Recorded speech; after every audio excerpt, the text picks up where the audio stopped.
Hello, CFA Nation. Gabe.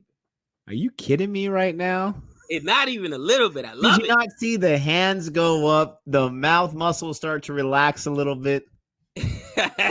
I jumped in there right before your words were about to come out. So that's what that feels like. All right. All right, guys. We are here today, back by popular demand, to review episode 7 of the test. CFA Nation, I gotta say, this is probably one of my favorite episodes, even though some tough stuff happens in it. But I remember that when I watched the show, this is the episode I got fired up because of Archer. You know what I mean? And I'm like Joffrey Archer. I was like, oh, this guy. But you do the quick synopsises. You want to do it real quick? The quick 5-minute review. Sure. So this episode, like you said, is phenomenal. This is quite the episode. So in this episode, they kind of switch gears. They start off with a lot of negativity, a lot of downward things that happens to the team, and then it ends up lifting up for the rest of the episode for the most part, besides the Joffrey Archer situation with Steve Smith. And so what you have is Australia has just lost the World Cup, their chances being in the World Cup. But luckily for them, they have the Ashes series against England. It's a series just with Australia and England, and it's taking place in England. And as far as I understand, this show gave us a little bit of snippet. I tried to do some research on it. As far as I understand, this is a best of 5 test match series. So, I mean, every test match is 5 games. Or 4 innings, 5 days. So I mean that's a long, huge series. But for them, this is super important. We've got to win the Ashes. This would be amazing for our team. And so they put together their team. There's 25 possibles, and they have to whittle it down. It reminds me of an American sport when they're getting ready for the season. And they're going to battle against England, the best of that they can provide against the best that England can provide. And it's the first 2 test matches in that Ashes series for this episode. And I mean, for lack of a better figure to focus on, this is the Steve Smith episode, is it not? I think so.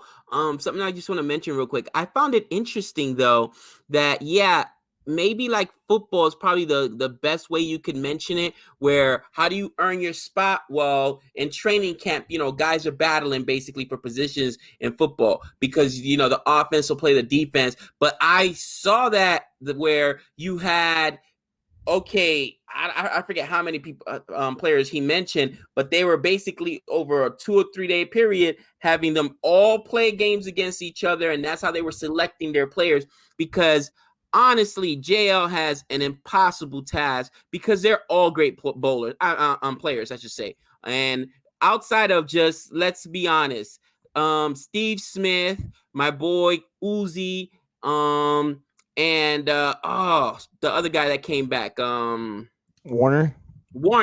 Now nobody's a lock to make any of those teams. You know what I'm saying? They have so many good players. So it's like, he's stuck in a tough position, and he's like, you guys are gonna have to play it out and battle it out, and they did that. So I thought that was really interesting.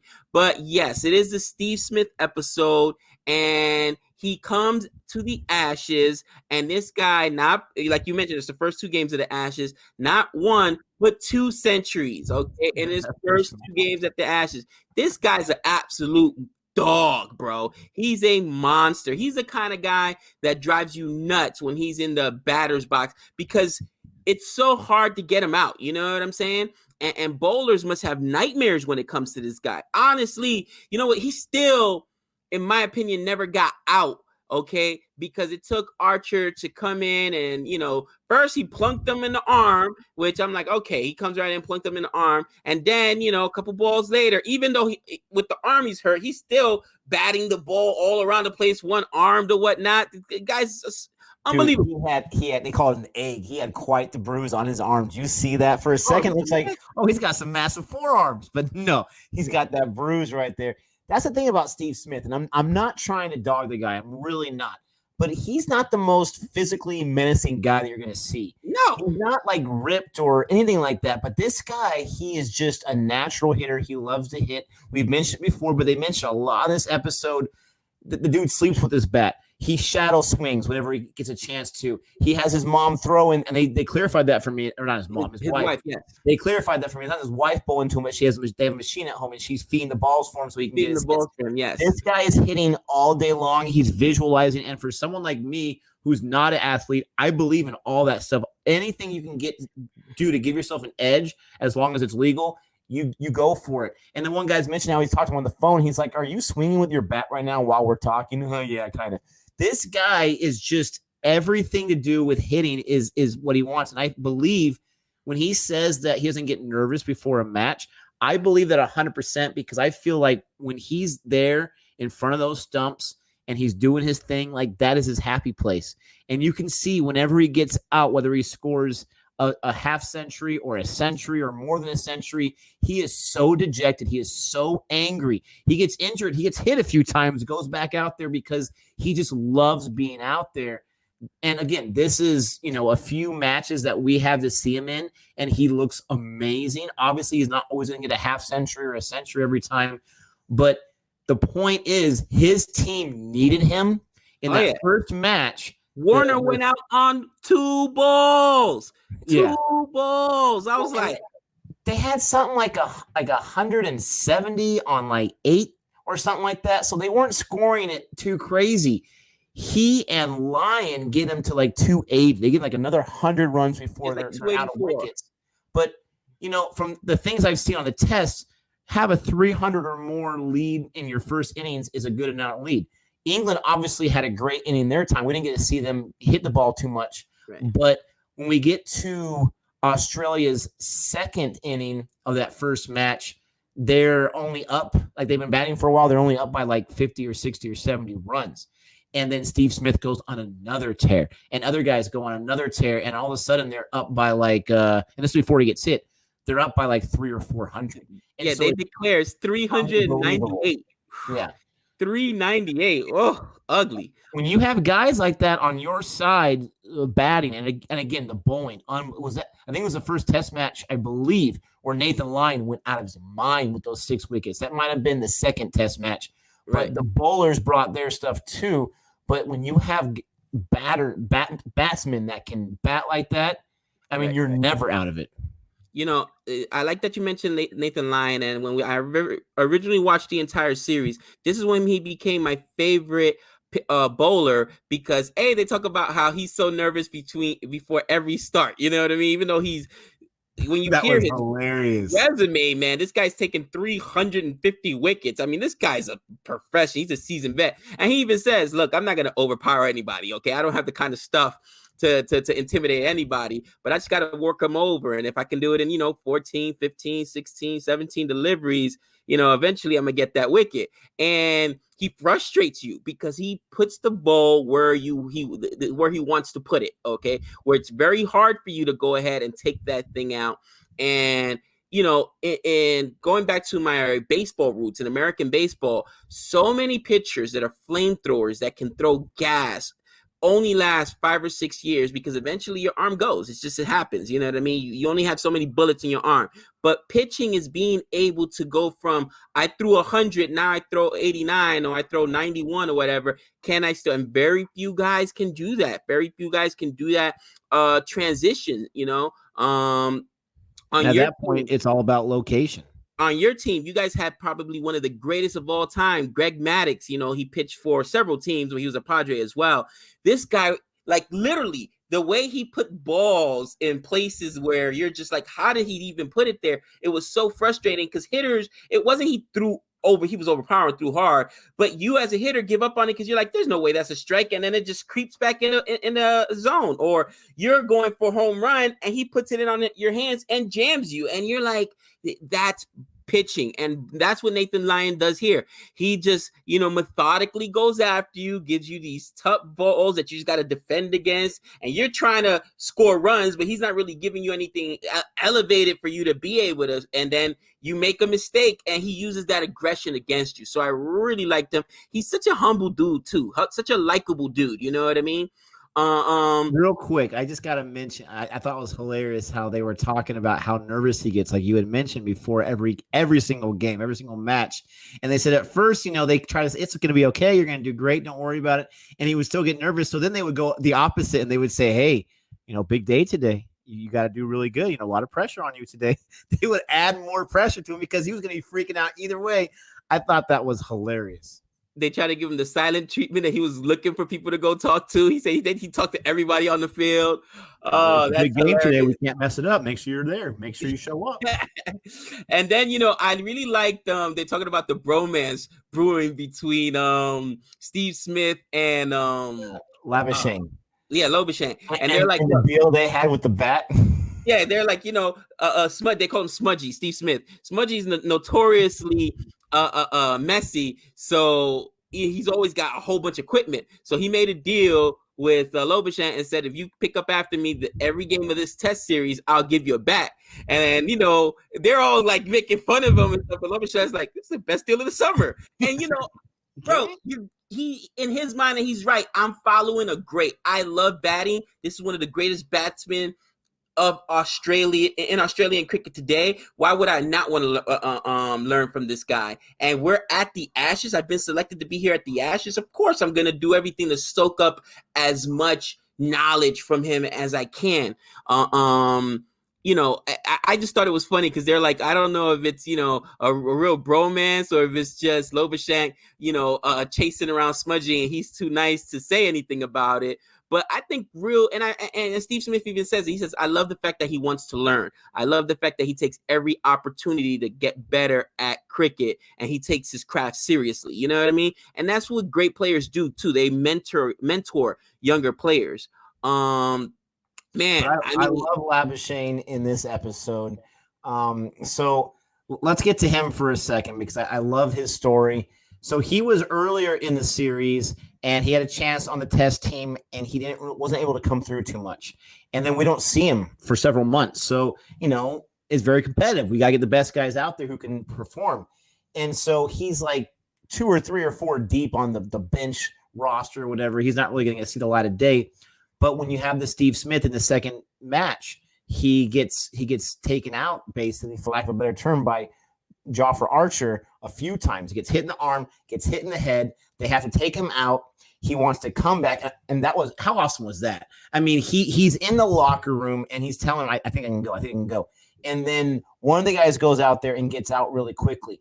As soon as that guy gets out, everyone's in the locker room is doing their thing, wondering what we're going to do. You just see that the feeling was fantastic. You see Steve Smith put his helmet on, get his bat, and just start walking out. Like, it was like a hero showing up. It was like Captain America walking up to Thanos before we hear on your left.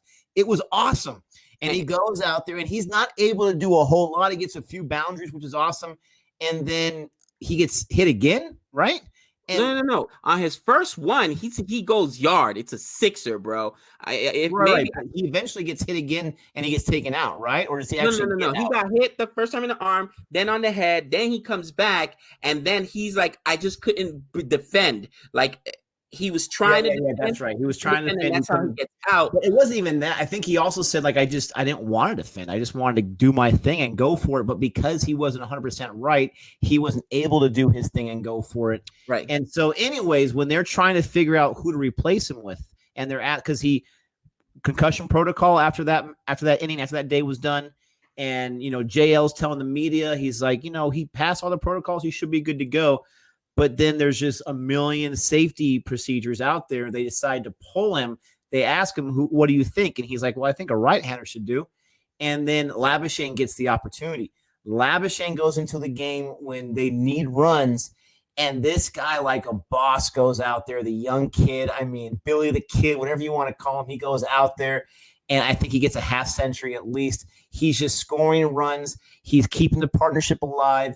He's doing everything he can. And then when he gets out on a very questionable call, in my opinion, that was a trap. In my opinion, when you see a ball change direction like that, right, you're not going to get that because the guy catches it underneath. That obviously hit the ground. Tim Payne did a great job of consoling him because when he comes out, he was called out on a controversial call. They even reviewed it. And he's just mad because he wants to be out there because he was doing great. And he's like, I don't understand. Like, he's almost like he's about to cry. I don't understand how they can make that call. They reviewed it, and Tim Payne's trying to say, like, well, they use this camera, not that camera.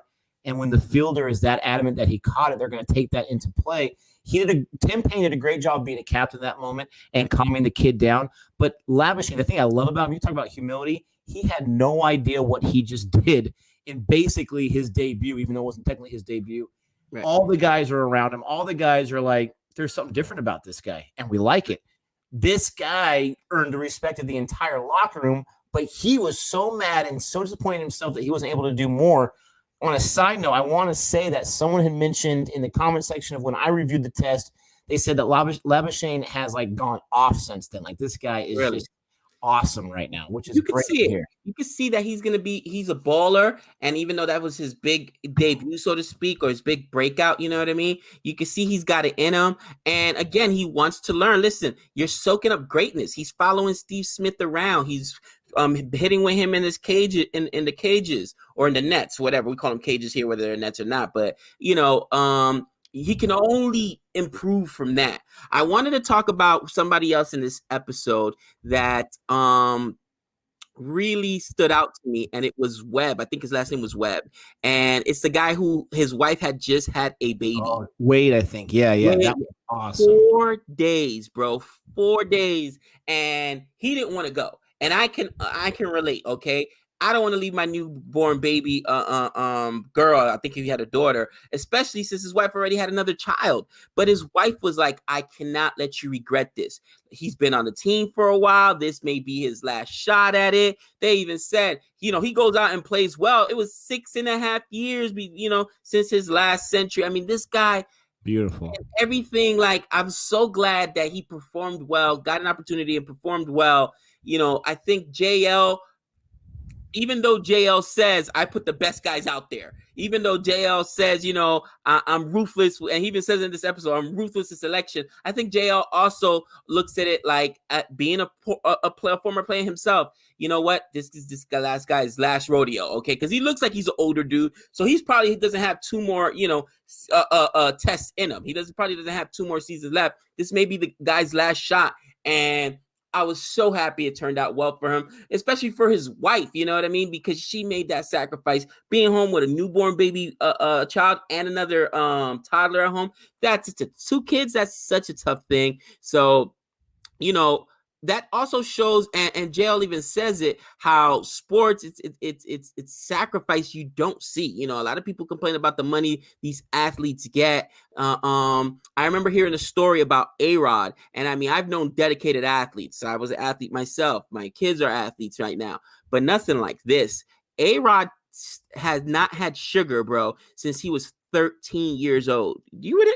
13 years old, not a birthday cake, not a cupcake, nothing. This guy was so dedicated to his body was a temple. He refused to put anything, anything that was fattening, anything that he felt would get him out of shape. You know what I'm saying? And just recently, I was at a party at my brother's house, and my nephew, we've talked about him on this channel before, who plays college ball for the Minnesota Blue Jays. And, they were having like some cookies and dessert, pineapple upside down cake. And he was like, nah, I can't touch this stuff. I'm in training. Like, that's the kind of dedication. These are just small sacrifices we're talking about, but missing birthday parties.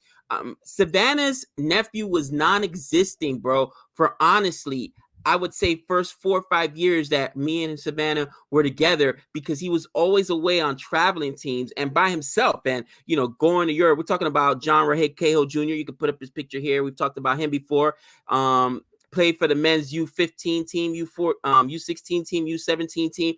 But you don't realize that means you're away for birthdays, you're away for Christmases, you're away for all these things. You make sacrifices.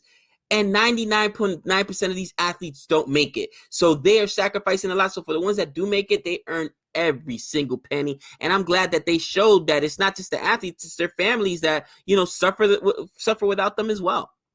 Yeah, I like the Wade story a lot. I love that when they're interviewing the wife, I mean, she's so emotional even at that time. I can only imagine. I mean, obviously, she was holding back tears. Yeah.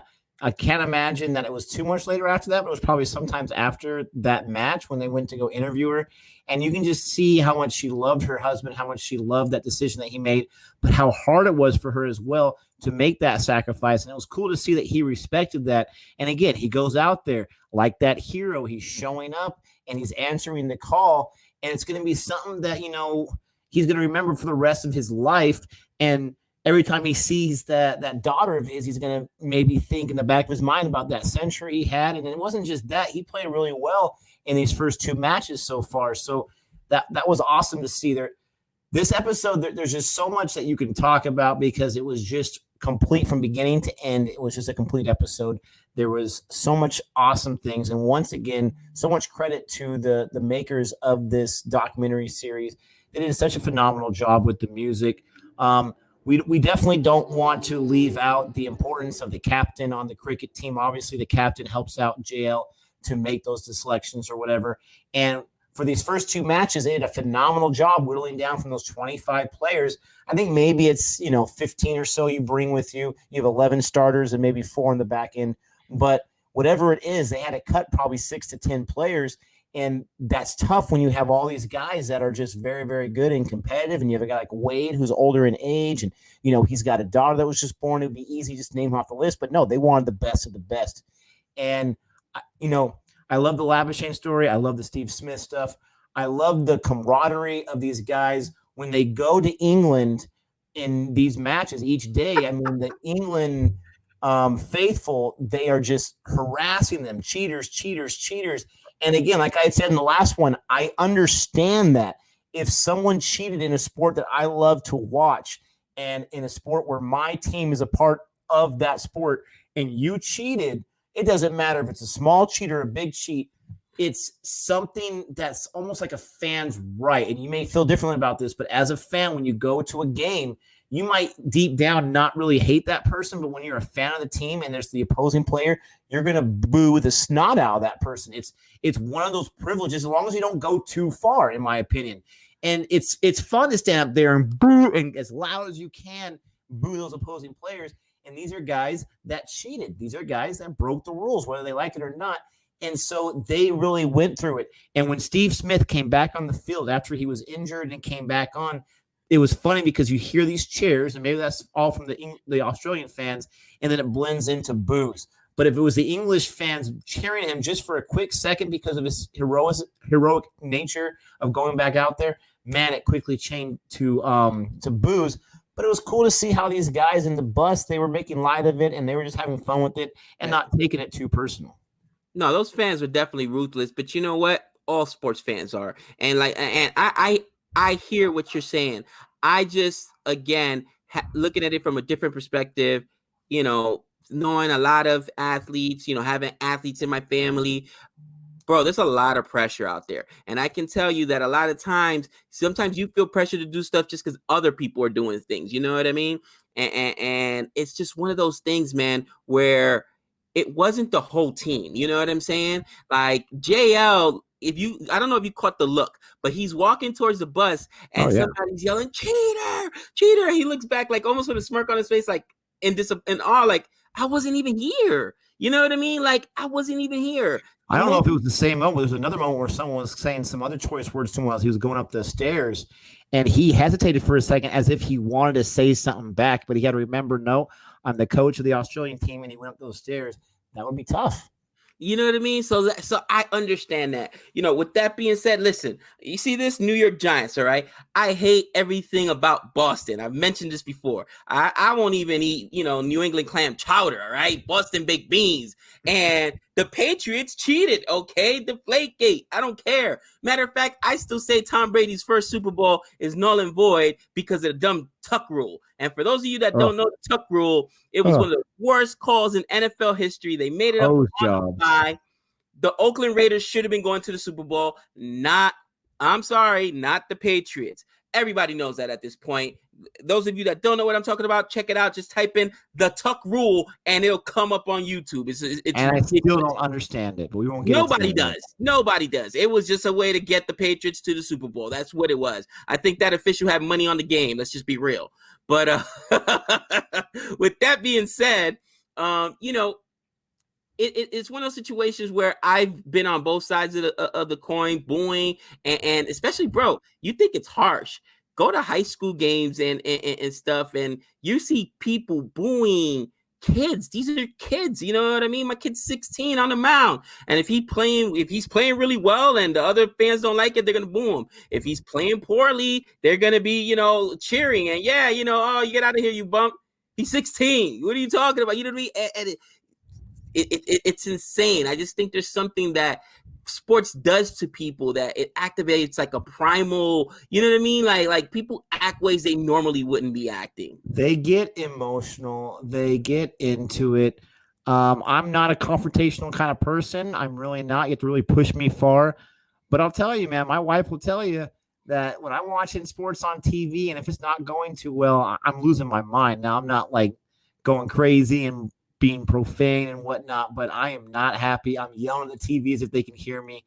But I wouldn't want it any other way. The passion is what makes it more enjoyable. If there was no passion, why would we care what game these guys are playing on TV? Yeah, you're right. You're right. You know what I found really weird though? And so I'm watching this episode and I'm like, man, these guys, like you mentioned, highs and lows, and they come up short and whatnot. But Archer wasn't in the first game. If you notice that in the first test series, they made it too. And they mentioned like, oh, Archer's coming back. So I'm wondering if he was coming back from a suspension because he's just known for, bowling.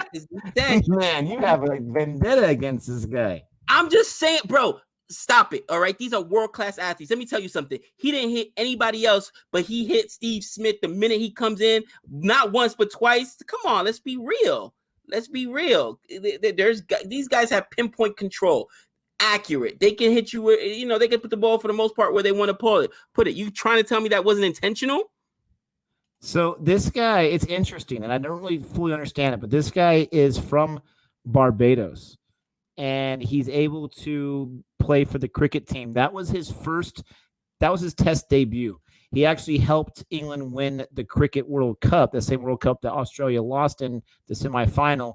This was his first test game match for England. So I'm not sure how they were able to, maybe he's got dual citizenship, maybe a great-grandfather was born in England, who knows? But they were able to, bend the rules a little bit to get him on the team. And you could see why. I mean, this guy's again. You're making me a bigger fan of this guy because you gotta see it from England's point of view. Okay, you don't have to, but I'm gonna look at it from England's point of view. Steve Smith is killing us. This team, who we thought was dead and done, and they're horrible, and Australia's not the same team. They're kicking the snot out of us, and Steve Smith cannot be stopped. I mean, get away from him. I mean, come on, you cannot stop him. And so they get Archer out there, like, we got something for you. And again, born in Barbados, part of that West Indies area. We know about the Four Horsemen, right? This guy is like he's tapping into that. And he's staying within the rules. He's staying within the confines of the rules. But, I mean, I don't want to say he intimidated Steve Smith, but he definitely took him out of his game. So if you're a fan of England, you're like, I love this guy. We should have had this guy the entire time. I'll tell you why Steve Smith's not intimidated, because after he got hit, not once but twice, went through a concussion protocol, comes back out there, and the very first thing he does is go yard off him. Take that, cousin. And even the announcer said, what a response. You know what I mean? Not intimidated. Intimidated would have been if Steve Smith didn't come back out. You know what I mean? But he went back up and faced him, so he's not intimidated by him.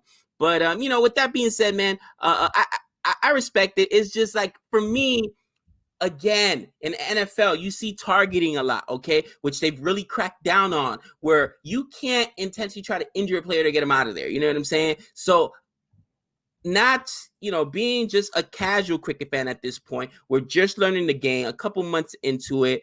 For me, it just looked so intentional that I was angered for it, because at this point, obviously, I'm rooting for Australia. We're following the series. They've made you feel for these characters. The even though it's a documentary, the filmmakers have still filmed it in a way where you empathize with these players and you sympathize with these players. So you're like, are you kidding me? Finally, everything's going well, and this happens. But with that being said, it was a really interesting episode, and we got to see Australia play well. We got to learn, or not learn, but well, yeah, we learned some new players, some new names. We're talking about Labuschagne, even though he, like you said, he had played before, but just briefly. And of course, Wade. We gotta learn about the animal Marsh when he's in the locker room doing the. I thought that was so funny. He was trying to make people laugh, and he was doing like the air drumming with all this with the rain delay. And then JL walks in, and as soon as JL walks in, he's just kind of like he stops. And They're like little kids. Couch, they're still laughing because they know exactly what he's doing, and he's just acting all cool, like, yeah, I'm not doing anything silly. And then JL's just looking at him like, okay, cool, and walks away. I thought that was great. That was they're like little kids. You know what I mean? They're like little kids. You know what? I'm so glad you brought up that rain delay thing too, dude. And because it was a rain delay or something, right? Yeah. Dude, as a parent, it's the worst thing ever. We had a 7-hour rain delay when we went up to New York to go play at Cooperstown. Trey played in the tournament up there. And bro, it rained a lot that one weekend, and it was so frustrating. First of all, they leave you on. There's something called the Weather Channel, and these guys that get paid tons of money, okay, meteorologists that can tell you this rain ain't letting up, cousin. All right, so let's go back to our hotel room. Don't keep us on the field for 2 hours. Tell us, okay, leave, and the game is rescheduled for. I think it was, bro. We were at the field at 11 a.m. They made us wait till almost 1 o'clock and said, okay, come back at 7 for an 8 o'clock game. Really? Like, oh, they're so frustrating. And players, bro, our team was so flat at that point when we came back out. We just got lucky, honestly, that the other team must have been even more tired, because you figure at that point kids probably had dinner, ate some ice cream or something. The other team looked, but we came out flat too. And we were like, oh my gosh, this is going to be bad. And I mean, we barely won that game. And I remember our coach, PJ, we talked about him on the channel before, PJ Bevis. He's like, you guys got to want it. What are you doing? And he dropped some choice words there. And oh, it was hilarious. He's like, I'll pack everything up and we're out of here. You can't show up on the field like that. It's good to know that you've gotten over it since then. That's awesome. But we digress as usual. We hope you enjoyed our review for episode 7. Episode 8, the final one for this series, is coming pretty soon, so look out for that. Thanks so much for sticking through and watch this entire thing. Don't forget to like and subscribe, and until next time, we know all things.